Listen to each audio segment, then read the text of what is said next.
My name is Ben Tesky, and I'm with the Ontario Federation of Anglers and Hunters Lake Ontario Atlantic Salmon Restoration Program.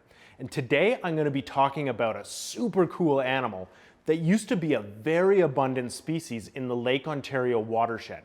How it got here, how it disappeared from Lake Ontario, and what we're doing to bring it back. The Atlantic salmon is a large bony fish, also known as the leaping salmon. With long pectoral fins and a big powerful tail, it's able to jump up to 3 meters high as it fights its way up mighty rivers on its spawning migration. Atlantic salmon are native to the northern part of the Atlantic region. They arrived in the Lake Ontario watershed around 12,000 years ago at the end of the last ice age. Their population grew to be an enormous number, becoming the largest freshwater population of Atlantic salmon in the world. Adult Atlantic salmon live in large, deep water bodies like the Atlantic Ocean, and some populations live in large lakes. When it is time for the Atlantic salmon to spawn, which is their method of reproduction, they swim upriver and into cold water streams where they lay eggs in gravel nests called redds. The eggs hatch and the juvenile fish develop in the stream before swimming downstream to the big water. They grow much larger and then return to the same place that they started out as eggs using their amazing sense of smell. Atlantic salmon have a sense of smell 1,000 times stronger than a dog's.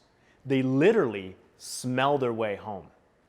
Wherever Atlantic salmon have lived, they have been very important members of the ecological community and important food sources for the people living in that region. Their importance here in the Lake Ontario watershed was no exception. For thousands of years, they were very important to Indigenous peoples living in the area and to the greater ecological community.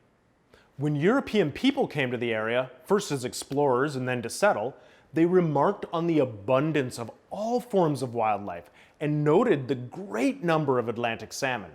We have written accounts of settlers saying that they could walk across the rivers on the backs of these fish. There were so many of them. European settlement changed the ecosystems. Deforestation for villages and farms exposed the cold water streams to more sunlight, warming the water.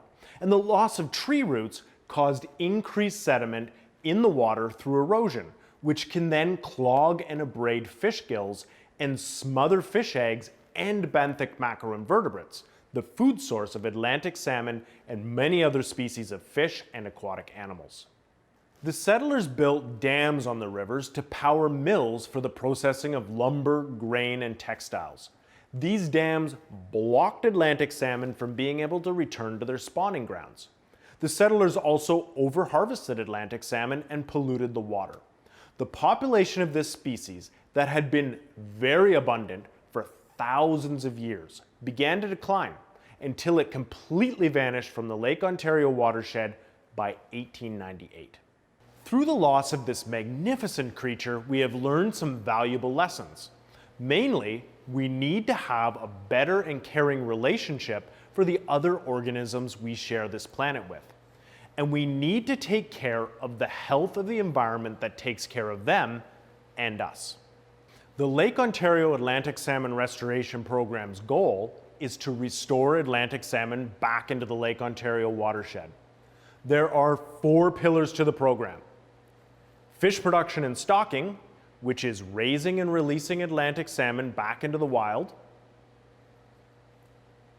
Habitat restoration, to return the watersheds to a healthy and productive state. Research and monitoring, to see how the fish are doing and then guide our efforts. And education and outreach, letting people know about this important species, how it was lost, and how we are bringing it back. Part of the education and outreach pillar is a classroom hatchery program, where students get to observe Atlantic salmon develop from eggs to fry, learn about biology, ecology, natural history, and environmental stewardship. Behind me are 2 of the classroom hatchery tanks. Let's check them out. All right, so we have a tank under here. And this tank it's a little bit different than if you have fish at home. If you were to put your hand against this glass, you would feel that it's quite cold. In fact, this tank is running at 4 degrees Celsius. So we have to chill it. You'll see there's some coils in there.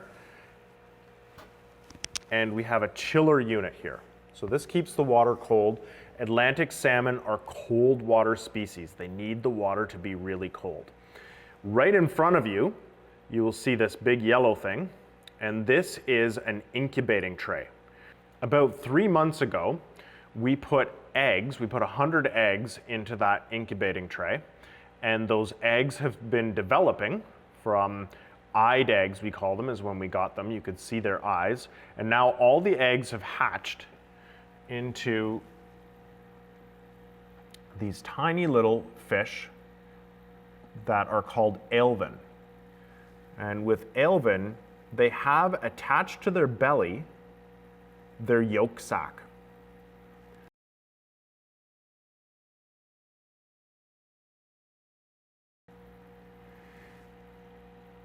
And these fish will slowly be absorbing that yolk sac. That's all of their nutrient from the time that they're in their egg till they use up that yolk sac.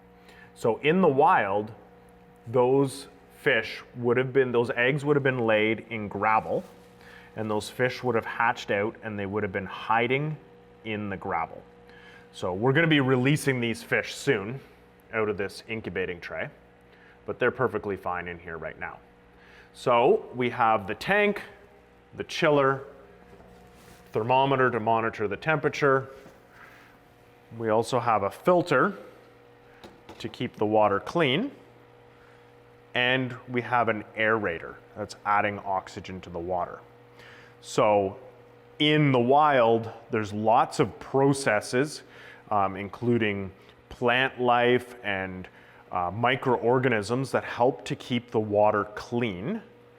And we also have moving water. The streams have moving water in them, which add oxygen to the water. The tumbling of water over rocks grabs air and pushes it into the water. And of course, fish don't breathe like we do. They have gills to get oxygen out of the water. We then also cover this tank up, and that's partially to help the chiller be more efficient. It's just going to keep the temperature in there with the insulation, but more importantly is it keeps it dark, because that would be the condition that Atlantic salmon eggs develop in. They develop throughout the winter. The eggs are laid in the redds in November or December, and they slowly develop in the cold water stream under the ice where it's really dark. So we mimic that environment by putting insulation around the tank to keep it dark. Okay, and in our second tank here, the setup is all the same. However, we have been running this tank about 3 degrees warmer. So it's sitting at 7 degrees, still cold water, but the fish development is influenced by time and temperature. So these fish, being a little bit warmer water, they have developed just a little bit quicker. And these fish are almost off their yolk sac. So the other ones are called alevin with their yolk sac. These ones are almost at fry stage. So in the wild, it would be soon that they would be starting to look for food. And we're going to be feeding these ones in this tank very shortly. So these fish will be released in May into one of our restoration streams, where they'll live for another 1 to 3 years in the stream. They will go through a few more development stages before they'll swim down to Lake Ontario, where they will get bigger. They'll start eating fish. In the streams, they'll be eating tiny little bugs. And in the lake, they'll be eating different types of fish, and they'll grow much larger, and in 1 to 3 years of being in the lake, they will swim back up the stream they came from to spawn and start the life cycle again.